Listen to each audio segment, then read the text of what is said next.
CID की तरफ से इनपुट आए हैं और उसके लिए फोर्स की तैयारी भी की गई थी, पीस कमेटी की मीटिंग भी करी गई थी, फोर्स का डिप्लॉयमेंट भी किया गया था। लेकिन चूंकि यात्रा का रूट बहुत लंबा था और इमीडिएट प्लेयर अब एक दो जगह बिल्डअप हो गया, उसके बाद में हम लोगों को फोर्स के मूवमेंट में थोड़ी समस्या आई, लेकिन तुरंत ही एडीजीपी लॉ एंड ऑर्डर मौके पे पहुंच गई थी और उन्होंने सिचुएशन को कंट्रोल भी किया है। क्या कार्रवाई की गई है? दूसरा, जो लोग तलवारें लेकर के और हथियार लेकर के चल रहे हैं, ऐसे कितने लोगों की पहचान हुई है जो धार्मिक यात्रा के नाम पर, गौ रक्षा के नाम पर इस तरह की यात्राओं में शामिल हुए? जो आपने वीडियो बताया था उसके खिलाफ में फरीदाबाद पुलिस के में ही एफआईआर दर्ज हो चुकी है।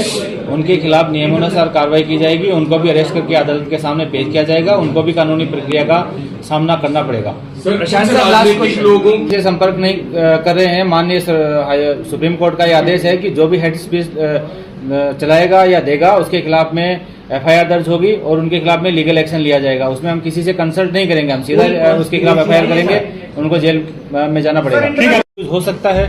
दूसरा आपसे रिलेटेड है कि जो मंदिर में फायरिंग हुई है, जिसमें जो फुटेज में लड़का आइडेंटिफाई हो रहा है, उनके खिलाफ भी कानूनी कार्रवाई एफआईआर दर्ज करके हम यहाँ पे करने की कोशिश कर रहे हैं। पुलिस या एसटीएफ के नहीं थे, आप ये कहते हैं जो मंदिर के अंदर जो थे? दो वीडियोज हैं। एक वीडियो में एक सिंगल व्यक्ति व्हाइट शर्ट पहने गमछा डाले कर रहा है, जो अशोक बाबा के नाम से आइडेंटिफाई हुआ है।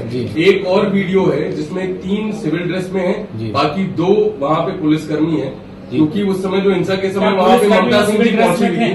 पुलिसकर्मी भी कई बार हमारे सिविल ड्रेस में रहते हैं। जो हमारी क्राइम टीम थी तो वो आइडेंटिफिकेशन से करने के लिए हमारी क्राइम टीम सिविल में भी रहती है। जैसा कि आपने बताया कि कुछ लोगों के नाम भी सामने आए हैं जो वीडियो में फायरिंग करते आए हैं, तो उनके खिलाफ भी एफआईआर रजिस्टर हुई है और उनके खिलाफ भी नियमानुसार कार्रवाई की जाएगी। आप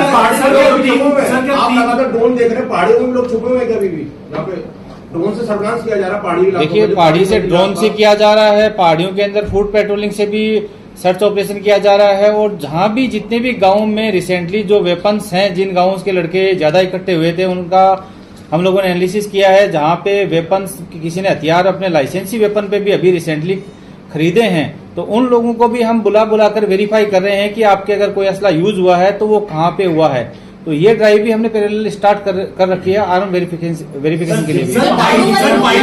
बाइकों के नंबर प्लेट पर क्या काला पेंट लगा के पहले से प्लानिंग की गई थी कि एक जब साजिश करनी है दंगाई से पहले तो बाइकों के नंबर प्लेट पर काला पेंट लगा दो ताकि उनकी पहचान ना हो। देखिए, ऐसी कोई प्लानिंग नहीं हुई है। ऐसी कोई प्लानिंग, कुछ बाइकें होती हैं, आप कभी भी देख सकते हो, उसकी नंबर प्लेट इमेज मिल जाएगी या नंबर प्लेट कुछ ऐसा काला पेंट कभी भी मिल जाएगा। न सिर्फ इस वायलेंस के अंदर, आप नॉर्मल भी किसी बाइक को चेक कर रहे हो तो जो वायलेंस के अंदर जो बाइक्स का प्रयोग हुआ है, उनमें से कुछ बाइकें रिकवर भी हुई हैं। पहाड़ी से क्या कुछ लोगों को पकड़ा भी गया है सर? बिल्कुल, पहाड़ी से भी अरेस्ट हुए हैं। सर, काउडू इंसिडेंट का आप बता रहे हैं कि आपको इनपुट्स थे, तो क्या वहां से अभी तक आपने किसी को अरेस्ट किया?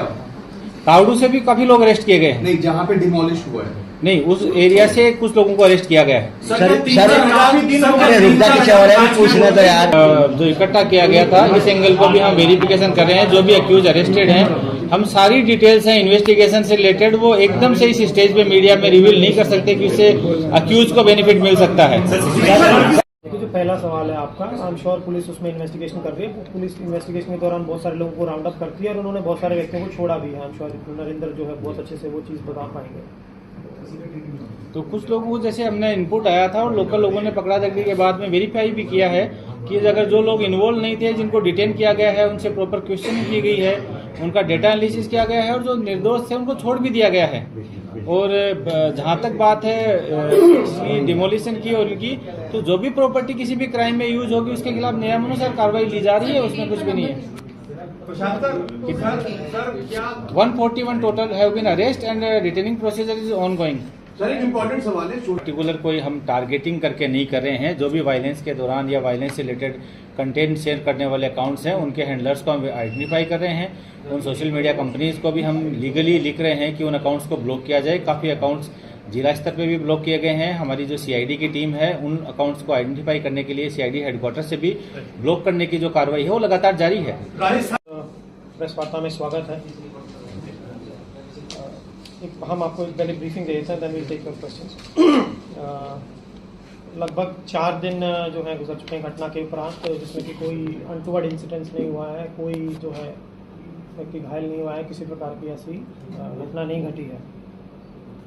इसी कड़ी में चलते हुए जिस प्रकार से हमने जो स्ट्रिंजेंट मेजर्स लिए हुए हैं, जिस प्रकार से इंटरनेट की जो सुविधाएं हैं वो बंद की हुई हैं, कर्फ्यू लगाया हुआ है, तो उसकी समीक्षा जो है रेगुलर तरीके से की जा रही है और इंटेलिजेंस रिपोर्ट्स और पुलिस के इनपुट्स के हिसाब से उसमें जल्दी कॉल लिया जाएगा अगर उसमें कोई हमें रियायतें देनी है।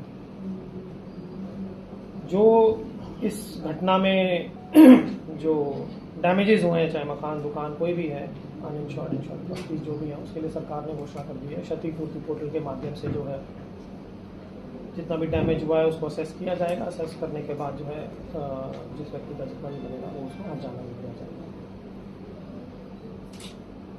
कल रात को हमारे बीच वैसे तो नरेंद्र बिजानिया जी जो है शुरू से ही काम कर रहे थे, पर सरकार ने कल इनको जो है सुपरिटेंडेंट ऑफ पुलिस नू का चार्ज दिया है। तो लॉ एंड ऑर्डर संबंधित ये आपको एक बार ब्रीफ है।